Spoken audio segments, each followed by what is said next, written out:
জামাতে, মাত্র আমি দিয়ে 4 জন জামাতে নামাজ পড়লাম। চিন্তা করেন, যেই মসজিদের সামনে 1067 বছর ওয়াজ হয়, ওই মসজিদের আসরের নামাজের মুসল্লি 3 জন, আমার দিয়ে 4 জন। এই ওয়াজ দিয়ে লাভ কত রয়েছে আমার বেরেনে ধরে নাই। কথা ঠিক কিনা? কি জোরে বলেন? আজকে আপনাদেরকে চন্দনা চৌরাস্তা ঈদগাহ ময়দানে বয়ান করতেছি। আজকে নয় শুধু, আল্লাহ পাক যদি আমাকে হায়াত দিয়ে দেয় কিয়ামত পর্যন্ত, আর এইখানে বসে আমি কিয়ামত পর্যন্ত নামাজের বয়ানই করতে থাকি, তবু এই এলাকার মুসলমান সব নামাজি হবে না। কথা ঠিক কিনা? কি হবে বলেন? কিন্তু এই ওয়াজ যদি চন্দনা চৌরাস্তা ঈদগাহে না করে জাতীয় সংসদের প্রধানমন্ত্রী হিসাবে করতে পারতাম, যে আগামী কালকের থেকে বাংলার জমিনে একটা মুসলমানের বাচ্চা বেনামাজি থাকতে পারবে না। আর যদি পুলিশ লাগায় দেওয়া হয়তো ডিউটিতে, চন্দনা চৌরাস্তায় পুলিশ নামাজের সময় ডিউটি করতো। মসজিদে যখন জামাত হইতো পুলিশ তখন বাইরে ডিউটি করতো, কোথায় কোনটা বেনামাজি আছে। আর পুলিশদের জন্য প্রত্যেক মসজিদে মসজিদে সানি জামাত হইতো, দ্বিতীয় জামাত হইতো, ঠিক কিনা? আর মূল নামাজের জামাতের সময় পুলিশ ডিউটি করতো, কোথায় কোনটা বেনামাজি। চন্দনা চৌরাস্তায় পুলিশ ডিউটি করে একটা বেনামাজি ধরতে পারলে, ওইটারে যদি ব্যাটের লাঠি দিয়ে ভালো মতো সাইজ করে ছুঁয়ে যাইতো, কালকে এলাকায় আর কোনো বেনামাজি খুঁজে পাওয়া যাইতো? 100 ভাগের 100 ভাগ মুসলমান 24 ঘন্টার ভিতরে নামাজি হয়ে যেত, ঠিক কিনা? জোরে বলেন ঠিক কিনা? অনেক টাকা হুজুর তো পুলিশের বাড়ি খাওয়ার বাইতে পড়লো, আল্লাহর বাইতে তো পড়ে না। আরে পুলিশের বাড়ি খাওয়ার বাইতেও যদি কেউ নামাজ পড়ে, 40 দিন পড়তে পড়তে তার অন্তরে আল্লাহর ভয় পয়দা হতে বাধ্য। ওটা ঠিক কিনা? কি জোরে বলেন ঠিক কিনা? শুধু নামাজ না, পর্দার ওয়াজ আল্লাহ পাক কোরআনে থাকে করে নাই, রাসূল হাদিসের মধ্যে পর্দার ওয়াজ করে নাই।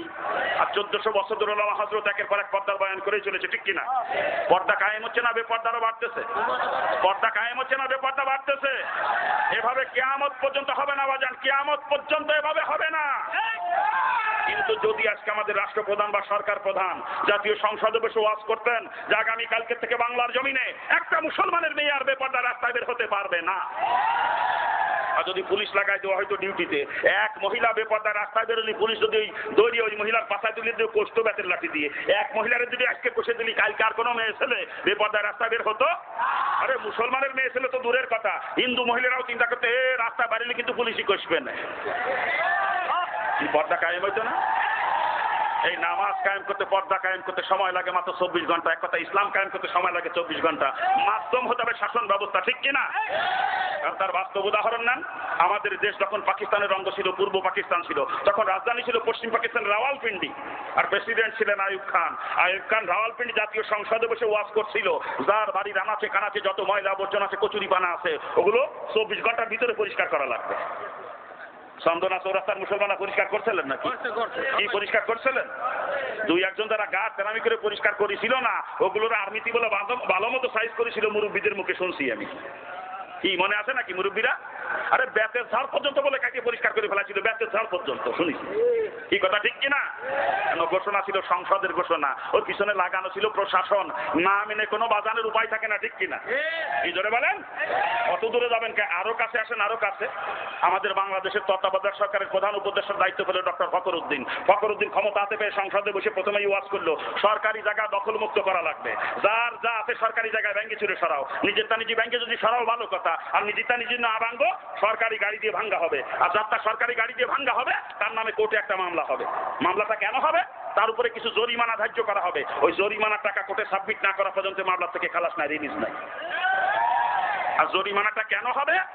ওই তোমার ঘর ভাঙতে যে সরকারি গাড়ি গেছে, গাড়ির ড্যামেজ তোমার দেওয়া লাগবে, ওই গাড়ির তেল খরচ তোমার দেওয়া লাগবে, যে ড্রাইভার গাড়ি চালাইছে তার একদিনের বেতন তোমার দিতে হবে, যে কয়জন পুলিশ সাথে গেছে ওই কয়জন পুলিশের একদিনের বেতন তোমার দিতে হবে, পুলিশরা যে গাড়ি নিয়ে গেছে ও গাড়ির ড্যামেজ দেওয়া লাগবে, তেল খরচ দেওয়া লাগবে, একজন ম্যাজিস্ট্রেট সাথে গেছে ওই ম্যাজিস্ট্রেটের একদিনের বেতন তোমার দিতে হবে, ম্যাজিস্ট্রেট যে গাড়ি নিয়ে গেছে ও গাড়ির তেল খরচ দেওয়া লাগবে, ড্যামেজ দেওয়া লাগবে, ম্যাজিস্ট্রেটের গাড়ি যে ড্রাইভার চালাইছে ওই ড্রাইভারের একদিনের বেতন তোমার দিতে হবে। এইগুলোর উপরে হিসাব করে তোমার উপরে জরিমানা ধার্য করা হবে। ওই জরিমানা টাকা কোর্টে সাবমিট না করা পর্যন্ত মামলা থেকে রিলিজ নাই। কথা ঠিক কিনা? ফখরুদ্দিনের সংসদে বসে ওয়াজ করতে দেরি হয়েছিল, আপনাদের আমল করতে দেরি হয় নাই। কামলা কিনে নিয়ে হামার পিঠে পিঠে নিজের ঘর নিজে ভাঙ্গিছিলেন, মনে আছে না? কি মনে আছে না? ঘোষণা ছিল সংসদের ঘোষণা, ওর পিছনে লাগানো ছিল পুলিশ প্রশাসন, না মেনে কোনো বাজানোর উপায় ছিল না। কথা ঠিক কিনা? ঠিক আজকে যদি তদ্রুপ প্রধানমন্ত্রীর মুখ দিয়ে ইসলামী হুকুমগুলা, পর্দা, নামাজ, এক কথা ইসলামী হুকুমগুলা জাতীয় সংসদ থেকে বের হইতো, আর পুলিশ প্রশাসন যদি পিছনে লাগানো থাকতো, এক মুসলমানের বাচ্চা ইসলাম না মেনে কোনো উপায় ছিল না। ঠিক কিনা? ইসলাম যদি কায়েম করতে হয় বাজান, শাসন ব্যবস্থার কোনো বিকল্প নাই। কথা ঠিক কিনা? কি জোরে বলেন ঠিক কিনা? আর এই জন্য ইসলামী শাসন ব্যবস্থা কায়েমের চেষ্টা করা প্রত্যেকটা মুসলমানের জন্য ফরজ। ইসলামী শাসন ব্যবস্থা কায়েমের চেষ্টা করা প্রত্যেকটা মুসলমানের জন্য ফরজ, ঠিক কিনা? আবু দাউদ শরীফের বাবু জিহাদ কিতাবের একখানা হাদিস, রাসূল বলেন যদি কেউ ইসলামী শাসন ব্যবস্থা কায়েমের চেষ্টা না করে এবং আকাঙ্ক্ষাও যদি অন্তরের মধ্যে না রাখে, ওই অবস্থায় লোকটা যদি মারা যায়, রাসূল বলেন ওটা মুনাফিক হয়ে মরবে, মুনাফিক হয়ে। আমার বাপের ঘরের কথা না, কিন্তু রাসূলের হাদিস, আবু দাউদ সিয়াসাত্তার একখানা আবু দাউদ, কি বলেন? আবু দাউদ শরীফের হাদিস, মনে রেখে দিয়ে। তাতে যত বড় মাওলানা সাহেব হোক আর যত বড় মোবাল্লিগ হোক আর যত বড় পীর সাহেবই হোক না কেন, যদি ইসলাম শাসন ব্যবস্থা কায়েমের চেষ্টা না করে বা আকাঙ্ক্ষা অন্তরের মধ্যে না রাখে, ওটাও মুনাফিক হয়ে মরবে, রাসূলের হাদিস। তা আমরা কি মুনাফিক হয়ে মরতে চাই নাকি কেউ? কি মুনাফিক হয়ে মরতে চাই কেউ আমরা? তাহলে ইসলামী শাসন ব্যবস্থা কায়েমের চেষ্টা করতে হবে, রাজি আছেন? রাজি আছেন? কারা কারা রাজি? হাত তোলেন। নামান হাত। বুঝছি আজকে ওয়াজ মাহফিল আইছেন তো, আজকে খালি হাত না, আজকে সুযোগ পালে ইসলামের পক্ষে পা উঠ হয়ে যাবেন, তাও জানি। যখন ভোট কেন্দ্রে ভোট দিতে যাবেন, ও জায়গায় ইসলামের পক্ষে দেবেন না, ও জায়গায় যে কসমেনের নৌকর গোলইতি, আনালি ধানের শিশির গুড়ায়, আনালি লাঙ্গলের কুটিয়ে, ঠিক কিনা? জোরে বলেন ঠিক কিনা? ওয়াজ মাহফিলে সে ইসলামের পক্ষে হাত তুলে স্লোগান দেয়, আর ভোট কেন্দ্রে সেই আবার ইসলামের বিপক্ষে সিল মারে, ওগুলোকে তাজা মুনাফিক আর তাজা মুনাফিক।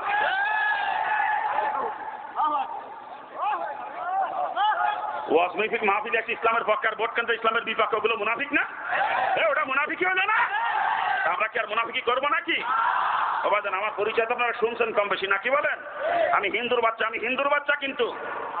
আর হিন্দু অবস্থায় ছাত্রলীগের জেলা সেক্রেটারি ছিলাম, ছাত্রলীগের মাগুরা সরকারি কলেজের ভিপি ছিলাম আমি। ছাত্রলীগের প্যানেল থেকে কলেজের ভিপি নির্বাচিত হয়েছিলাম। আজকে যদি আওয়ামী লীগ করতাম, আজকে এমপি না, আজকে আমি মিনিস্টার হতাম। এত দাপট ছিল আমার দলের মধ্যে, জানেন আপনারা? আমার নাম শুনলেও মানুষ ভয় পাইতো, এত বড় ক্যাডার ছিলাম আমি ছাত্রলীগের। নাম শুনলেও ভয় পাইতো মানুষ। মহিলারা বাচ্চাদেরকে ঘুম পড়াইতো আমার নাম কইয়ে, যে আসতেছে কিন্তু রানা মাস্তান। আমার নাম, যার নাম ছিল রানা, আসতেছে কিন্তু কইলেই বাচ্চারা ভয়তে চোখ বন্ধ করে ঘুমাই যেত, ভয়তে। আমি সেই ক্যাডার, সেই মাস্তান। কিন্তু যখন আমি ইসলাম গ্রহণ করলাম, আল্লাহ তাআলা আমাকে বুঝ দিয়ে দিলেন, মুসলমান তো কখনো কুফরি মতবাদ কায়েমের চেষ্টা করতে পারে না। কুফরি মতবাদ কায়েমের চেষ্টা ওরাই করবে যারা কাফের, তারা, ঠিক কিনা? আর যে মুসলমান সে ইসলাম কায়েমের চেষ্টা করবে, ঠিক কিনা? এই বুঝ আমি যখন পেয়ে গেলাম যে আমি এখন যতদিন হিন্দু ছিলাম ততদিন করেছি, কিন্তু এখন তো একজন মুসলমান, এখন আমার চেষ্টা হবে আল্লাহর জমিনে কেমন আল্লাহর দ্বীন কায়েম করা যায়। এই বুঝ আমি যখনই পেয়ে গেলাম, সঙ্গে সঙ্গে ছাত্রলীগের জেলা সেক্রেটারির দায়িত্বে ইস্তফা দিয়ে তওবা করে ফিরে চলে আসলাম কোরআনের ছায়ার নিচে। আমি কোরআন নিয়ে আন্দোলন করি, আল্লাহর কোরআন নিয়ে। আর মুসলমানের বাচ্চারা, থামেন, মুসলমানের বাচ্চারা কেউ নৌকর গোলই দুটে না আছে, কেউ ধানের শীষ মাথায় করে লাফায়, কেউ লাঙ্গলের কুটে ধরে ফাল পারে, হাজার সারা মুসলমান। আল্লাহর কোরআন নিয়ে আন্দোলন করা যায় না? আমি আল্লাহর কোরআন নিয়ে আন্দোলন করি, চরমুনার পীর সাহেবের দল করি। আর তোমরা এ দল সে দল করো, মুসলমান বোঝো না যেগুলো কুফরি মতবাদের দল? আর কুফরি মতবাদ কায়েমের চেষ্টা কোনো মুসলমান করতে পারে না, ঠিক কিনা? আমি হিন্দুর ঘরে জন্মাই, আল্লাহ আমাকে বুঝ দিল। মুসলমানের বাচ্চারা এটা বোঝে না, দুঃখ আমি রাখবো কোথায় বলেন? আমি তো দুঃখ রাখার জায়গা পাই না। আমি দোয়া করি আল্লাহ পাক সকল মুসলমানকে সঠিক বুঝ দিয়ে দিক, জোরে বলেন আমিন। জোরে কর না আমিন। আমিনও কই পারছে না, যদি এবার কবুল হয়ে যায়, কায়দা দেখছেন। বাজান, একটা কথা মনে রাখতে হবে, আপনার বাপ মুসলমান, দাদা মুসলমান, তালই মুসলমান, 14 পুরুষ মুসলমান, কিন্তু আপনি কুফরি মতবাদ কায়েমের চেষ্টা করতেছেন। আল্লাহ না করুক এই অবস্থা যদি আপনি কবরে চলে যান, মৌতের আগে তওবা যদি নসিব না হয়, আপনি কাফের হয়ে চলে গেলেন কবরে, কাফের হয়ে, মনে রেখে দিয়ে। 14 পুরুষ মুসলমান আছে, কুফরি মতবাদ কায়েমের চেষ্টা করতে করতে কাফের হয়ে কবরে চলে গেলেন, এটা হইল? আর মৌতের আগে যে তওবা নসিব হবে, এর গ্যারান্টি কোন জায়গা বলেন তো? এর গ্যারান্টি আছে? তওবার সময় থাকতে করা দরকার না? কি তওবার সময় থাকতে করা দরকার না? এতদিন ভুল করছি, আর ভুল করবো না, এখন তওবা করে ফেলবো না, কি বলেন? এখন থেকে আর কোনোদিন কুফরি মতবাদ কায়েমের চেষ্টা করবো না, কি বলেন? এখন থেকে মউত পর্যন্ত ইসলাম কায়েমের চেষ্টা করবো, রাজি আছেন? কারা কারা রাজি? হাত তোলেন। কারা কারা রাজি? হাত তোলেন। আর কুফরি মতবাদ কায়েমের চেষ্টা করবো না আমরা। আমরা মুসলমান, আমরা মউত পর্যন্ত ইসলাম কায়েমের চেষ্টা করবো, কি বলেন? আল্লাহ পাক সকলকে কবুল করে নিক, জোরে বলেন আমিন। জোরে বলেন না আমিন। আমাদের ভাইজানকে আল্লাহ পাক ইসলামের জন্য কবুল করুক, জোরে বলেন আমিন। জোরে বলেন না আমিন। খারাপ লাগতেছে আপনাদের? হ্যাঁ, অনেকে কয় মূল লাগের আবার রাজনীতির দরকার কি? হুজুররা রাজনীতি করবে কে কয় না? আচ্ছা, রসুল কি রাজনীতি করেছেন কোনোদিন? রসুল শুধু রাজনীতি করেছেন তা না, রসুল আমার রাষ্ট্রপ্রধানও ছিলেন, ঠিক কিনা? শুধু রসুল একা নন, রসুলের সব থেকে কাছের চারজন মানুষ, হযরত আবু বকর, হযরত ওমর, হযরত ওসমান, হযরত আলী রাদিয়াল্লাহু আনহুমা, ওনারাও চারজনের রাষ্ট্রপ্রধান ছিলেন, ঠিক কিনা? রসুল করলেন রাজনীতি, সাহাবায়ে কেরাম করলেন রাজনীতি। আমরা যদি রাজনীতি না করি রসুলের উত্তরসূরি দাবি করতে পারবো? রসুলের উম্মত বলে দাবি করা যাবে? রাজনীতি যেটা করে না ওটা রসুলের উম্মতি না।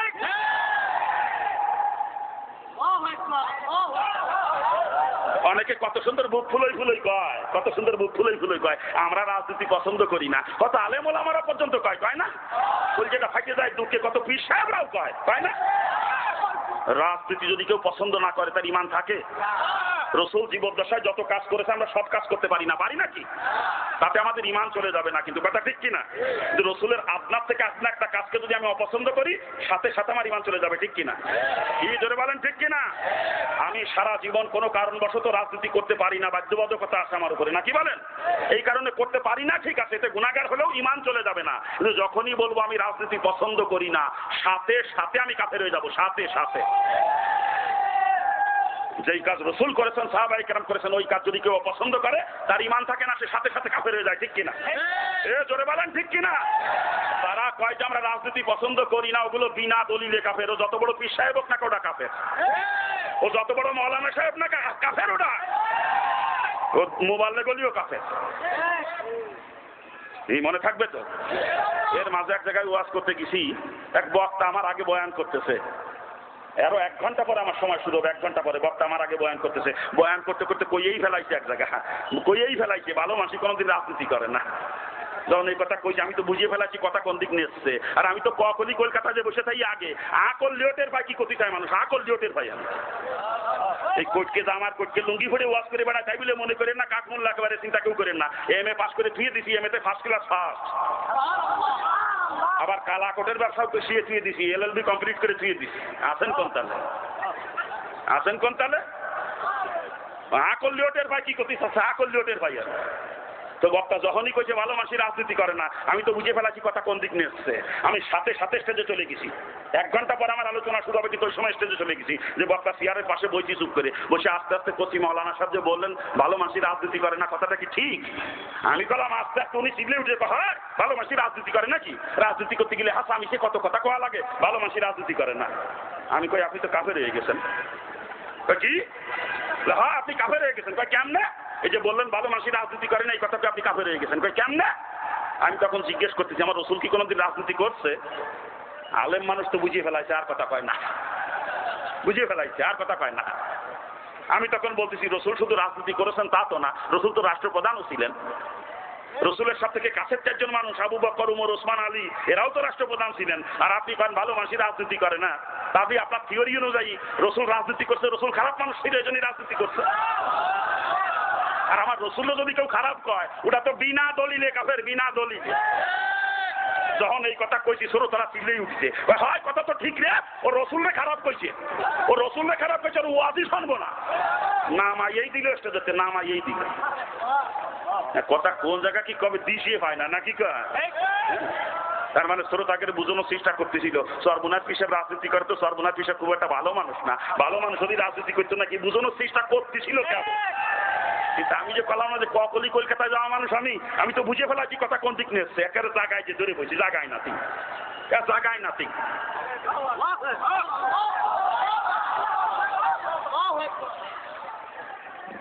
মানে সরমুনার বিরোধিতা করতে হবে তো ইমান চলে যায় যাক, নাকি কয়?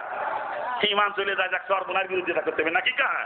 হ্যাঁ, কত মৌলানা সাহেবের কত পীর সাহেবের গায়ে অ্যালার্জি উঠিছে, সরমুনায় থাকাও, সরমুনায় থাকাও, নাকি কয়? সরমুনায় থাকাও, সরমুনার বিরোধিতা করা মানে ইসলামের বিরোধিতা, সরমুনার বিরোধিতা করা মানে রসুলের বিরোধিতা করা। সরমুনার পীর সাহেব রসুলের তরিকার খেলাফ জানতে স্বরূপ একটা কদম কোনোদিনও চলে না, সেই হলো চরমুনার পীর সাহেব। চরমুনার বিরোধিতা করতে যে ইমান চলে যাচ্ছে খবরও নাই, কথা ঠিক কিনা? এদেশের কত পীর সাহেব চরমুনার বিরোধিতা করতে যে কাফের হয়ে বয়ে রয়েছে, কত পীর সাহেব, কত মাওলানা সব কাফের হয়ে বয়ে রয়েছে, খবরও নাই, কথা ঠিক কিনা? জোরে বলেন ঠিক কিনা? চরমুনায় কি ঠেকানো সম্ভব? চরমুনায় ঠেকানো সম্ভব?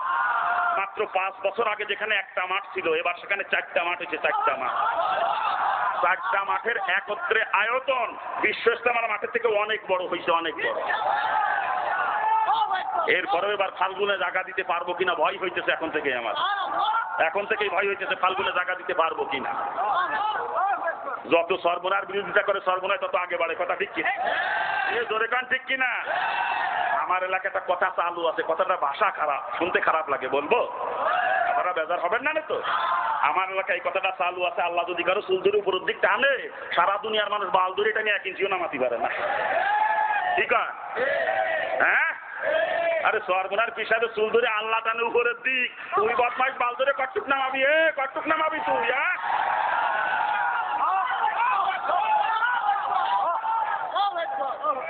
খারাপ লাগতেছে নাকি? হ্যাঁ, সর্বনার বিরোধিতা করতে যে পরিণতি কি দেখতেছেন না বর্তমানে? কত আলেম ওলামা কত জুলুম নির্যাতন স্বীকার করতেছে সর্বনার বিরোধিতা করতে যাই। এমনে এমনে না, মিথ্যা অভিযোগে এত কষ্ট এমনে এমনে পায় না। আল্লাহ পাক পরিষ্কার কোরআনে পাকের মধ্যে ঘোষণা করেছেন, আমার ওলিদের সঙ্গে যারা বিয়াদবি করে আমি তাদের সঙ্গে জিহাদ ঘোষণা করি। সর্বনার পীর সাহেবের সাথে বিয়াদবি করার কারণে কত নির্যাতন ভোগ করতেছে কত আলেম চিন্তা করেন।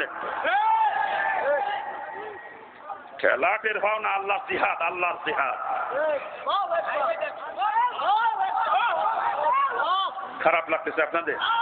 হ্যাঁ, অবাধেন আলোচনা করতেছিলাম নামাজ কায়েম সম্পর্কে। সামাজিকভাবে নামাজ কায়েম হচ্ছে নিজের প্রথমত সহি শুদ্ধভাবে নামাজ আদায় করতে হবে, আর সাথে সাথে সমাজের প্রত্যেকটা মুসলমানকে নামাজি বানানোর জন্য আপ্রাণ চেষ্টা করতে হবে, ঠিক কিনা জোরে বলেন?